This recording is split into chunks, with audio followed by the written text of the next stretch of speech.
André, primeiramente, muito obrigado pela sua participação aqui no Informativo. A gente agradece sua presença. Para a gente iniciar nossa entrevista, o que é educação à distância, né? Para quem não conhece, quais são as vantagens e desvantagens dessa educação, né, para toda a população? Olá, Matheus, olá a todos, né, que estão participando, nos ouvindo, nos vendo. Agradeço primeiro, Matheus, né, o teu convite para participar dessa entrevista, ainda mais de um tema tão importante quanto a educação à distância, né? E o que nós entendemos a respeito da educação à distância? Que ela é uma modalidade de ensino que estudantes e professores não estão no mesmo espaço físico. E por isso a aprendizagem ocorre por meio de tecnologias digitais de comunicação. Mas por quê, né? A gente poderia se questionar, beleza, mas por que eu faço isso, né? Para quem que é voltada essa educação à distância? Especialmente, eu entendo que ela é voltada para as pessoas que têm dificuldade de algum tipo de acesso presencial à universidade. Hoje em dia, a gente tem várias modalidades de emprego que não seguem mais aquele roteiro de 8 horas, né? Começa às 9 horas da manhã, vai até meio-dia, depois complementa o horário à tarde. A gente tem modalidade de trabalho das mais diversas possíveis, famílias das mais diversas constituições também possíveis, né? E também temos o fato de algumas pessoas não morarem próximas à universidade. Então, quando a gente fala da questão da dificuldade de acesso à universidade para ir corriqueiramente, presencialmente, esse eu entendo que é o principal ponto que colabora para a educação à distância para as pessoas participarem. Temos também a questão da flexibilização dos horários, que envolve isso. Às vezes a pessoa teria até disponibilidade em alguns dias, em outros não. Nesse sentido, ela pode conciliar com a educação à distância, que é uma educação que vai necessitar muito do tempo que ela própria vai dedicar, né, de um aprendizado autônomo.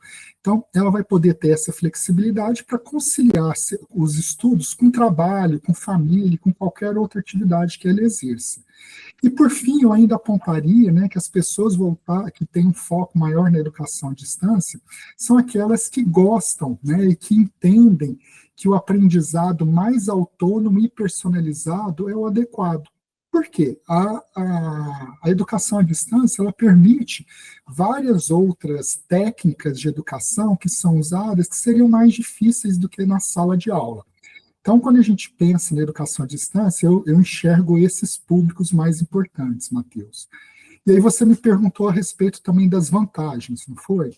Eu acho que, corroborando um pouco com isso que nós já falamos, né, as principais vantagens têm a ver com a flexibilidade da questão do tempo e também a autonomia. Que aí aqui vem um ponto que é importante. A educação à distância, às vezes, algumas pessoas interpretam de uma forma equivocada que é mais fácil que a presencial. Na nossa visão, na nossa perspectiva aqui na Universidade Federal de Uberlândia, não é bem assim. Por quê?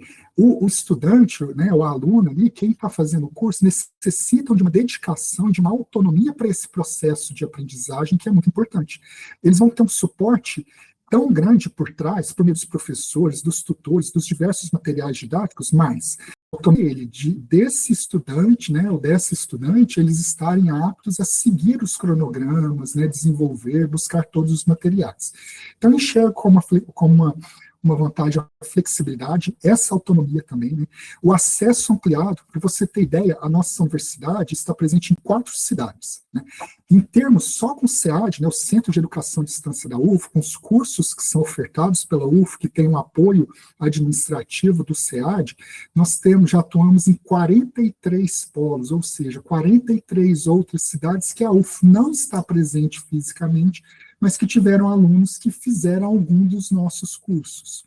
A gente tem também uma outra vantagem, né, que é o conteúdo diversificado. São vários tipos de materiais que podem ser adotados e que isso muitas vezes vai corroborar, vai ajudar, vai auxiliar aquele aluno que tem tipos de aprendizado um pouco mais distintos. Uns gostam de ver vídeo, vai ter o vídeo ali, vai ter texto, vai ter interação, vai ter uma interação digital, então é um conteúdo mais diversificado nesse sentido, sabe?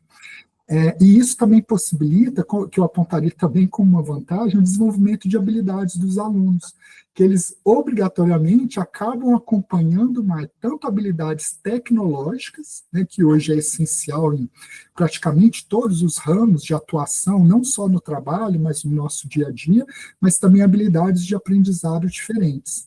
E, por fim, ainda nas vantagens, eu apontaria a questão da economia. Tá? A economia no seguinte sentido: ao fazer em casa, eu vou economizar o meu, tanto em termos de tempo, de deslocamento, de ida à universidade, à sala de aula, como também de custos de transporte, às vezes de uma alimentação ali. Então, a gente tem esses aspectos que eu apontaria como vantagem. E já aproveitando, né, eu queria que você falasse também da nova política de educação à distância no país, né, anunciada aí no último mês. Desde então tivemos o anúncio dessas mudanças. Eu queria que você explicasse um pouquinho melhor para a gente. Na prática, o que vai mudar? Perfeito, excelente. E na prática, esse novo marco regulatório, né, ele vem até atender alguns dos desafios. Por exemplo, a dependência tecnológica, né, uma menor interação direta que os alunos têm, a questão da autodisciplina. Esses são desafios que os alunos precisam desenvolver, né, se preparar, né, com a questão de estar mais disciplinados, com a questão de ter um polo de atuação junto, que dê um suporte adequado. Então, esses são alguns dos elementos que vêm para o marco regulatório. Né? Então, o que eu enxergo quando a gente olha esse novo decreto que foi assinado em maio, né, agora é dia 19 de maio, né?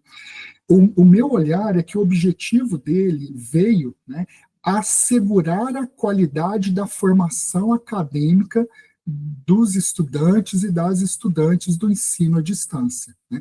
O governo, na minha visão, ele entendeu que algumas áreas do conhecimento, né, a gente sabe lá a questão da área da saúde, do direito, das licenciaturas, exigia uma presença mais física mesmo, algumas atividades mais estruturadas. Então, ele fez alguns rearranjos para isso.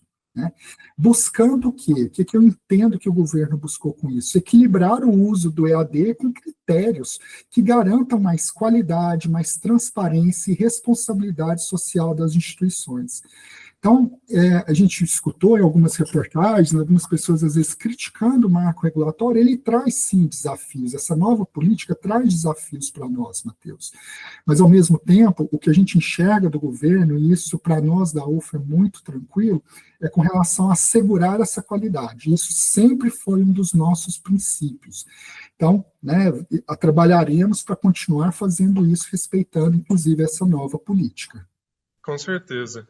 E é importante a gente destacar também, né, que existe o prazo ali de 2 anos, né, para essa adaptação. Eu queria que você falasse um pouquinho melhor, né, de como a UF está lidando com isso, né, aproveitando também para informar, né, que os cursos ali, digamos, afetados, né, por essa medida, já não faziam parte, né, do contexto UFO, não é mesmo? Exatamente, Matheus. Né? Então, quando a gente tem esse olhar, né, para esse prazo de 2 anos, a UFO, né, e nós do SEAD, o órgão que eu estou, né, dirigindo atualmente, né, nós temos um olhar, um histórico de um cuidado muito grande com a qualidade da educação à distância. Esse sempre foi um dos nossos princípios. A maioria dos nossos cursos, eles são em parceria com o próprio MEC e com a CAPES, por meio da Universidade Aberta do Brasil. E nesses cursos, por meio da Universidade Aberta do Brasil, eles já impõem vários critérios que são bastante rigorosos, que nós já estamos acostumados a seguir. E o que eu te garanto é o seguinte, né, que nós estamos analisando o decreto com muita atenção, revisando nossos processos e dialogando com as unidades acadêmicas que são parceiras, né, que são as responsáveis pelos cursos, né, pelo conteúdo deles academicamente, tá? E a partir disso, a gente vai fazer uma plena adequação a essas novas exigências, a maioria delas já estamos adequados, e a gente entende que esse prazo de 2 anos, ele é um prazo adequado e que no final dele, a nossa esperança é que se mantenham apenas as instituições que levam a sério a educação à distância, que enxergam nela algo importante. Né? E aí você citou a questão dos cursos que foram, né, banidos ali, proibidos, assim, a adoção deles somente como educação à distância. A gente tem a medicina, o direito, a odontologia, né? Então são alguns dos cursos que na UFO eles já são ofertados exclusivamente no formato presencial. Então nós não teremos alterações a respeito disso, né? Essa polêmica ela surge porque algumas instituições vinham oferecendo esses cursos na modalidade EAD, o que gerava preocupações para a área de educação, para as entidades desses cursos também, né? E a partir disso foi feito, né, foi realizado um contato direto, foi feito um debate do governo, né, e que entendeu que eles não deveriam ser ofertados nesse momento. Então, assim, eu compreendo que a decisão do governo, na nossa visão, ensina a educação à distância, ela é ampla e ela deve cada vez mais crescer, né? Mas a gente entende essa limitação nesse momento e a gente acredita que isso veio para proteger a própria sociedade e valorizar a formação profissional. E eu também tenho muita confiança, Matheus, que no futuro, se for, né, os próprios educadores e educadoras, junto com as associações dessas profissões, podemos voltar a dialogar com o governo para propor novas aberturas, algumas outras possibilidades. Mas, por enquanto, é esse o decreto que nós temos, nós entendemos a proposta do governo e estamos atuando em conformidade com ela.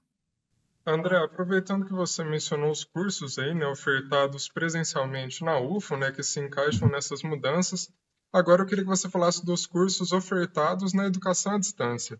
Quais são eles, né, e quais são as diferenças, né, dessa oferta em uma universidade pública, né? Qual que é o grande diferencial, né, digamos assim? Perfeito, Matheus. Na minha visão, o grande diferencial das universidades federais, das universidades públicas, é um compromisso irrestrito com a educação pública, gratuita e de qualidade. E isso é o que nós seguimos na UFO. Esse é um parâmetro que as unidades acadêmicas, que são, né, quem ofertam esses cursos em parceria com o SEAD, elas não abrem mão. Tá? Então, nós adotamos o mesmo rigor dos cursos presenciais nos cursos EAD, né? A mesma seriedade. Então, você vai ter um acompanhamento pedagógico muito próximo, tem um corpo docente extremamente qualificado, docentes que atuam tanto no presencial quanto no online, né? Docentes da universidade. A gente tem o rigor acadêmico para cumprimento dos critérios de avaliação, de continuidade dos cursos, né?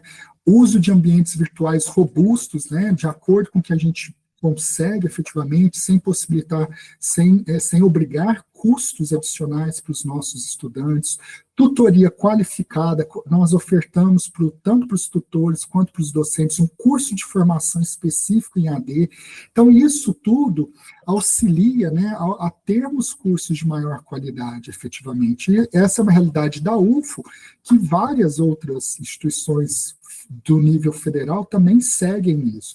E a gente enxerga, inclusive, Matheus, já um reconhecimento da sociedade, né? Em termos de empregabilidade, por exemplo, quando vem um diploma do ensino, da educação à distância, mas com selo UFO, isso tende, né? A gente observa que tende a gerar maior facilidade de emprego.